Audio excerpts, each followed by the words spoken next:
Two very different but also very similar computers right here in front of me on the desk, and this is the very first of the long series that I'm going to show you guys on the new HP Omen 16L, all the differences and similarities with the older TG01 or the Pavilion TG01, what we are seeing now in the new days, what we can compare, and how is the progression goes over the years. Hey guys, welcome back to our Hardware Sense channel. My name is Ivan, and today we are looking and comparing the two TG01 and the TG03, which is the 16L now, HP 16L, and what have they done and changed in this new SKU, how the things have progressed over the last 3-4 years. You know, if you follow my channel for a while, and if you remember those videos from 3-4 years ago, I've did a huge amount of videos of upgrading, modifying, changing, testing, doing all kinds of stuff with TG01.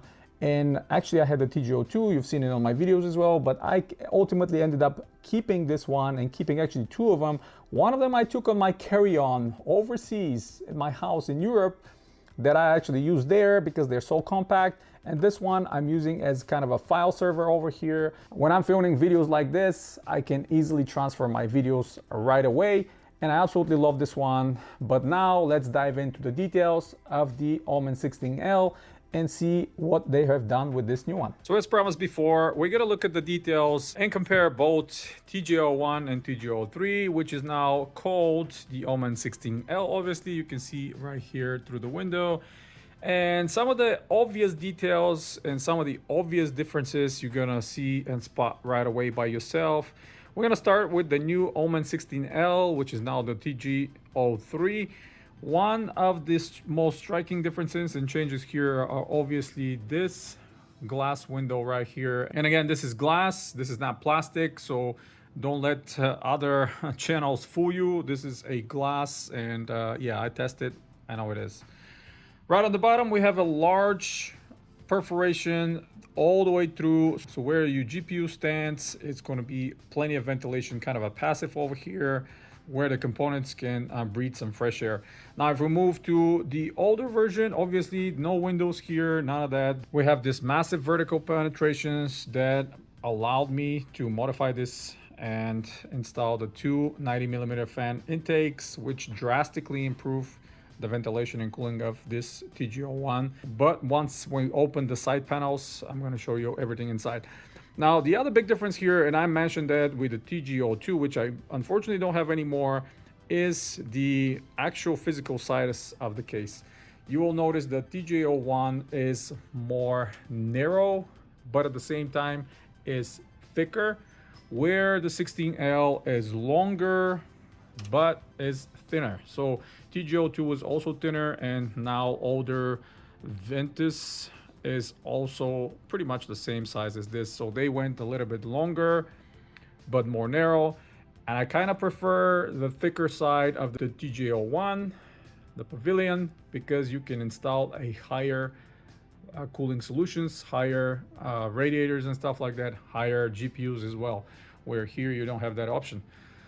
So the other and probably the most noticeable difference is right in the front. You kind of peek, but I'm going to turn on the computer in a second and you're going to see it.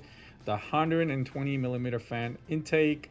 And if you go back to my old videos when I was talking about this computer 3-4 years ago, I said one of the biggest changes they can do to this style of minimalistic or small form factor gaming computer is to add a 120 or 140mm fan on the front. Back then I actually spoke about it a lot, and in addition I was talking about maybe they can even add 120 on the roof. Maybe we'll get that in the next 2-3 years, but there's plenty of space. They can install a 120 on the roof where you can actually put a small 120 all-in-one liquid cooler. They could have done that here instead of the fan and heatsink, small water block, and 120, similar to what they've done with the Omen 30L, now older Omen 30L, and some other models as well. Hopefully they can do that in the future, but regardless, the biggest win is this, the 120 in the front. Obviously with the 120 in the front, you will see we have now RGB, kind of peek through. Minor negative here is I wish they added some kind of a filter here that you can easily pull out and clean, because the perforations in the plastic in the front are kind of large. The fan is completely exposed, so that over time is going to get clogged with dust. And if you keep that computer on the ground, especially, which I don't advise, you're going to have a lot of dust problems. Now, if it's on top of the desk like that, you're going to have a little less dust accumulating, but over time, you're going to have to open it, dust it off, I will close it back up, or come up with some kind of a filter solution on your own. If we shift back into the window, now you can see here we have the beauty of the window, which we can peek and see the RGB fan, 92 millimeter fan right on top of the heatsink, and the heatsink is no longer the super cheap and kind of stock Intel heatsink. Now we have a 2 heat pipe black heatsink with that 92 millimeter fan, and we have the exhaust in the back similar to what we had before. RGB memory here, but you can kind of peek through the window and see everything. And why am I doing it now? So you can see kind of what you're going to be seeing through the window before I remove the side panel. Now, obviously here we don't have that. Even if you have RGB inside, you're not going to be able to see much. But before I open it and move forward, some of the things they're omitting. So with the TG02 and now TG03, which is the Omen 16L, we don't have the slot loading CD/DVD/Blu-ray drive, which I have actually removed and masked with this plastic thing, which is actually the official HP part. You can buy and put it in here. But the one big omission that I'm missing is the SD card slot. I'm using this particular computer all the time as a kind of a file server. When I film those videos, I get the SD card from my camera, immediately pop it in here, download the videos. And now it's going to be a little bit more difficult because they omitted for the TG02, and now TG03, the 16L, is not having it as well. Otherwise, we have the audio port combo, 3.5 millimeter headphone jack, the 2 fast USB 3s, and the USB-C. Now here we have similar, instead of 2, we have 3 of those USB, and then I kind of love that they're now putting the speed. This is not the fastest. These are the 5 gigabytes ones. There's 3 of them. The USB-C is the 10 gigabytes, and the combo plus the power button. Power button actually is better than the old ones. I never like these kind of slitted ones, not my favorites.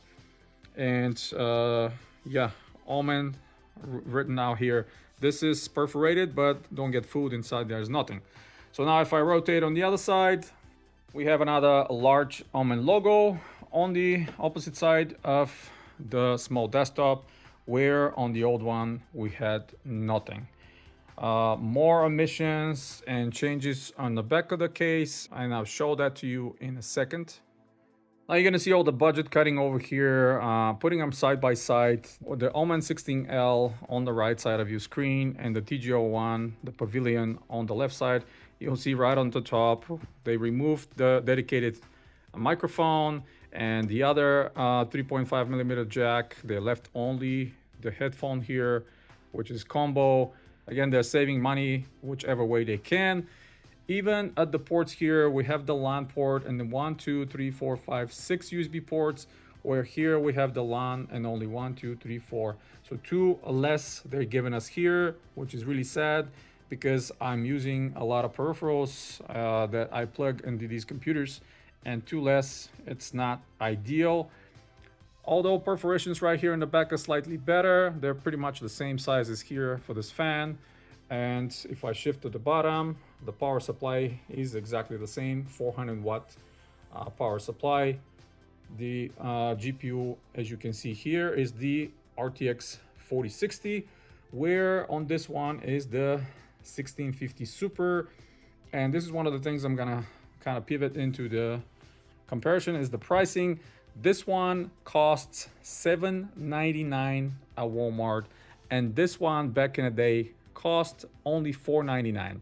So $300 more for slightly redesigned look with the window, some more RGB, and that's about it.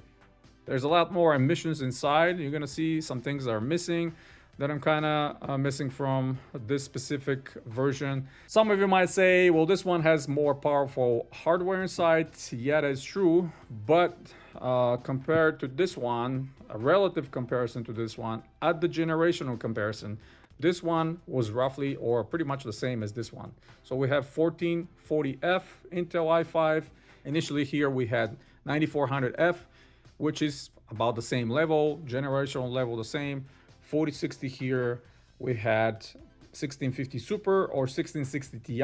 Actually, this specific one came with the 9400F and 1660 Ti, which is again generational compared to this one, about the same. Again, I'm saying generational compared because that means at the time this was equal to the level of this GPU.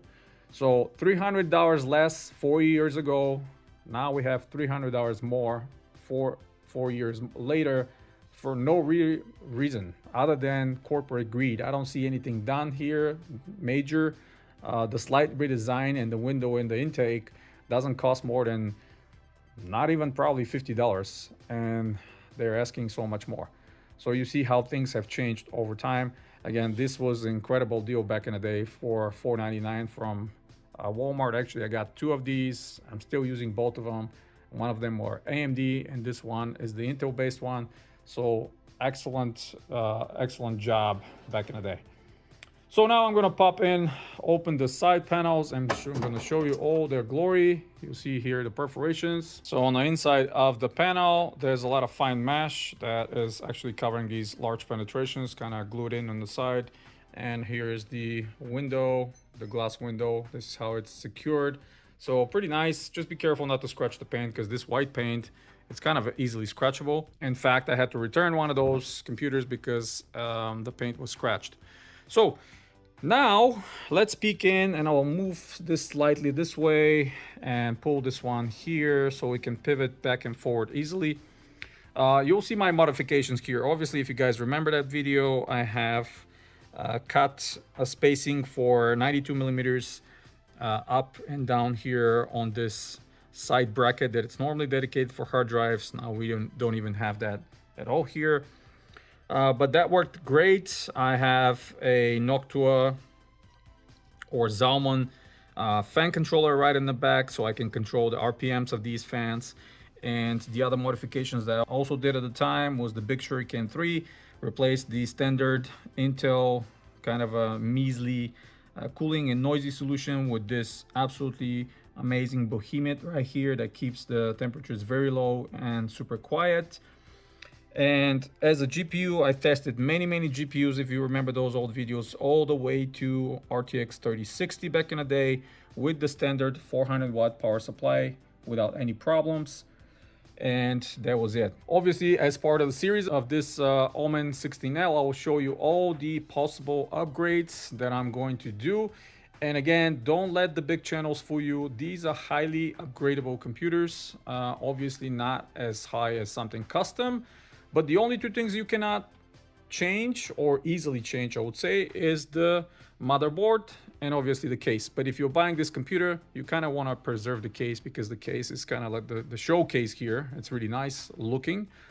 Where the motherboard is nothing special, but it's custom made by HP.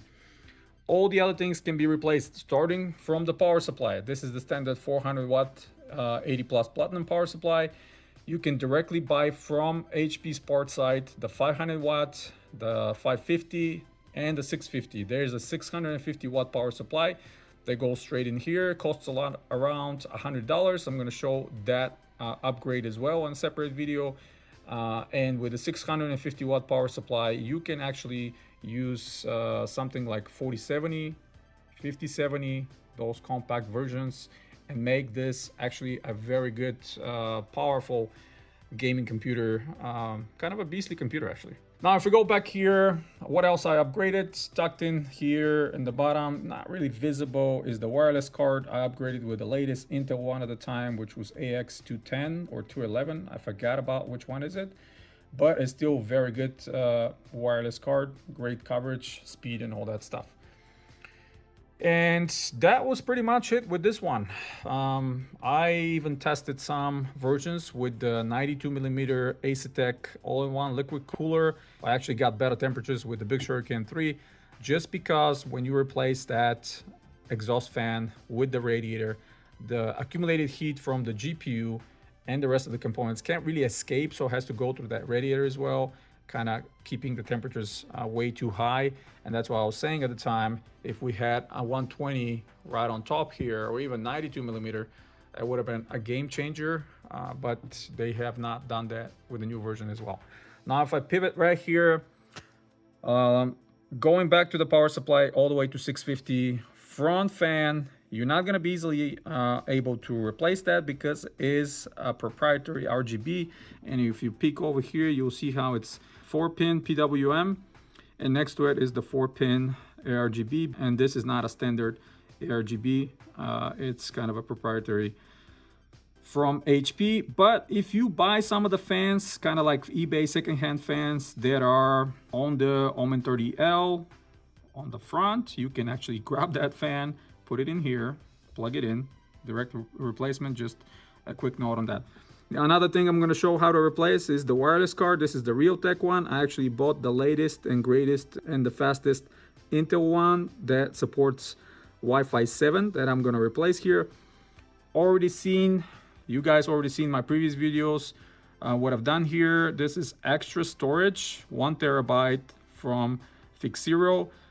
Super fast storage, and this is kind of the only option for you to add more storage. In the older versions, there was connectors here that you can add SATA 3 SSDs or even hard drives for extra storage. They have removed that, and this is kind of one of the biggest omissions here with this computer. They could have easily left us, one connector to kind of plug in, as you can see right here, to the motherboard and have SATA power. And they could have added SATA data, but they didn't do this. So yeah, not cool. But at least they added that second NVMe slot right here. We have the main one, which is Samsung, and you can kind of see that black fan and heat sink with the 2 heat pipes. Definitely a lot better than the stock Intel ones. Still not the best and greatest cooling solution because it's 92 millimeter. You see the RGB marked Omen. It is once again Cooler Master produced. But another upgrade that I'm going to show is actually installing a separate aftermarket cooler with a 120 millimeter fan on top of it. Hopefully I can use the RGB because again, it's that proprietary one. We get the 4-pin PWM, but then the RGB is proprietary. They finally added channels for the cables to go all the way around. If you remember, one of my mods here are actually sticking the cables to the roof with sticky tapes. Over here, they added those metal clips. They are able to run the cables through, so it looks nice and tidy. Really no issues here whatsoever. But then again, just to repeat what we can upgrade easily: power supply, GPU, wireless card, add more storage or replace the original storage and add more memory, CPU cooler and CPU fan, and the back fan. All that can be easily replaced and upgraded. And speaking of memory, you'll see I have 2 sticks. One is naked HP, that is 16 gigabytes, and the other one is XPG, also by HP, 16 gigabytes, so total of 32 gigabytes.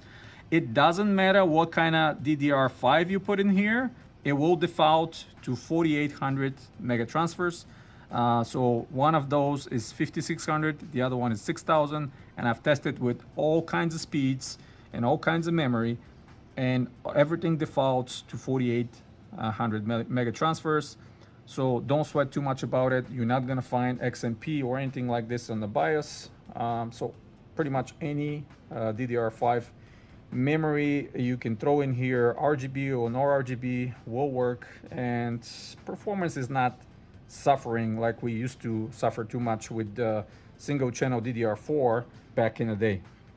Now finally, the GPU, tiny 4060 right here. It's going to be one of my upgrades. I'm going to add the 4060 Ti, and a lot of you will think about, well, why you're even spending money on 4060 Ti for 10% more performance. Well, I was able to grab an HP 4060 Ti for super cheap, around $200, almost brand new. So I'm going to throw it here and test it with the stock 400 watt power supply and show it to you that you don't have to replace the power supply if you're going to 4060 Ti. Obviously, if you are moving to something higher, like I said, 4070, 5060 Ti, 5070, then you have to replace the power supply. But 4060, 4060 Ti, 5060, you're going to be absolutely fine with that included 400 watt power supply. And the differences, similarities with these two generations of that compact gaming desktop from HP.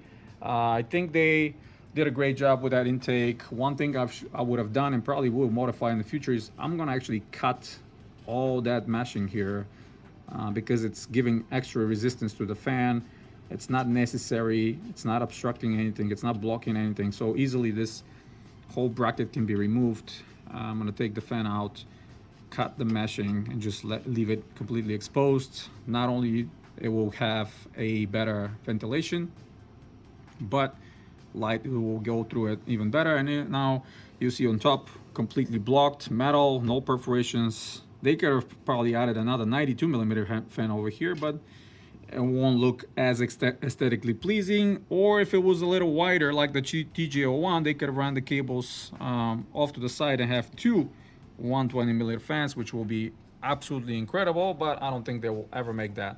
So last note on the GPU, the two reasons you would want to replace this 4060, the stock one that comes here, and actually the only two reasons that I can think of is silence and aesthetics, because the 4060 Ti from HP, it comes with much better cooling solution that has two fans, heat pipes, and is definitely done much better, provides more silence and better operation. And obviously aesthetics, the RTX GeForce RTX logo on the side of that GPU is lit up, where here it's not. So that's going to be kind of a nice upgrade, because the light actually goes through that side perforations and looks even better. So overall, I think looks wise, this new SKU looks incredible. I absolutely love the combination of white and black front, this panda look, and they even call it panda. Love everything about it. Easily accessible, lots of space inside, easily replaceable parts. And yeah, again, if you listen to the big channels, which I watched some of those videos and I was like, can we go into the details? I don't know why you guys are just talking about the trivial things that anybody can see. I want to know more about the things that I can actually upgrade, the things that I actually can change, and look at the BIOS, what else we can set up there, XMP and stuff like that. Again, there's no XMP, just FYI, everybody should know. The memory will default to 4800 mega transfers. That's pretty much it. Let's go to the conclusion. All right, conclusion time. And what do I think about the latest and the most modern version of the compact gaming computer from HP, now known finally with the family name of Omen 16L. They've changed the names and no longer Pavilion exists. Now we have Omen 16L. The next one is the 35L. And then we have the 45L, which I'm sure very soon they're going to change the 45L to something else, because before that we have the 25L, which is kind of no longer existing. We have the 30L, also kind of no longer existing. We had the 40L, very old SKU as well, not existing, or you can't really purchase it straight from them. And then we have the 45L, which is the highest level, but I think they're going to redesign it just like they did with the 16L and the 35L, which looks a lot better and a lot more modern. So some of the things you guys saw throughout the video, I really like what they've done with this one. They've done an incredible job when it comes to ventilation and looks, and some of these things that I actually mentioned years before. Maybe they saw my video, who knows? At least, you know, on the 30L, I know for sure that I went to war with HP to bring that XMP profile on the BIOS. And you guys, if you follow, you remember that we had a victory there, and they finally added it in. Now this one, yeah, there's no XMP here. They're not even bothering with these lower end ones, because now the prices, you see $300 difference for no particular reason. If it was $100 difference for this one, I would have been like, yeah, makes sense with the additions of RGB, slight redesign of the case, more ventilation window. The other $200 I think went to the shareholders' pockets. The biggest omission for me from this one is the exclusion now of the SD card reader, far less USB ports, and no SATA data or any of that. So no SSDs, no hard drives if you prefer to have that. Right now we have only NVMe drives here. So if you want some more storage for your games and stuff like that, you better grab the highest possible storage you can. The stock one is 1 terabyte. I added another terabyte, which for me personally, it's plenty to add my games and install them there. They're super fast, actually one of the fastest I have tested in my channel. So games will be loading no problem. Long story short, I think the computer is great looking. Performance wise is very compelling. And for somebody that really doesn't care about building their own computer too much or wanting to spend thousands of dollars for much higher performance, they can get this one for around $800 and off they go. I think the 4060 is pretty capable to play pretty much anything at 1080p. Obviously for 1440p and more, you're gonna have to upgrade the graphics card, but again, that will be a subject from future videos, and I'm gonna show you all the upgrades that I mentioned through this video, how I'm gonna do them and how easy actually you can do it. Now the easiest one obviously is the upgrade or additional storage that you saw on one of my previous videos. Just throw an NVMe drive here, 1 terabyte, 2 terabyte, whatever you guys can afford or need, and not even 5 minutes later, you're gonna be having a lot more storage. But the rest of it, yeah, I think sadly, prices have changed, not much else. Look-wise, yeah, obviously, biggest one is the intake and all the RGB plus the window. So yeah, that's pretty much it, guys. Hit the thumbs up if you like the video, stay tuned to the channel, subscribe if you're new, check out some of the other videos coming very, very soon. I promise you I will have many, many videos on this computer with all the additional options, upgrades, and modifications that I'm going to do. So if you follow my guide, you're gonna be able to actually make pretty beastly little computer that, again, you can throw it in your carry-on and take it on your travels. Especially if you have one of those portable gaming monitors that I'm going to show you in future videos, because I just recently acquired a few new ones that I'm gonna test. So yeah, long story short, till next time guys, you have a wonderful day.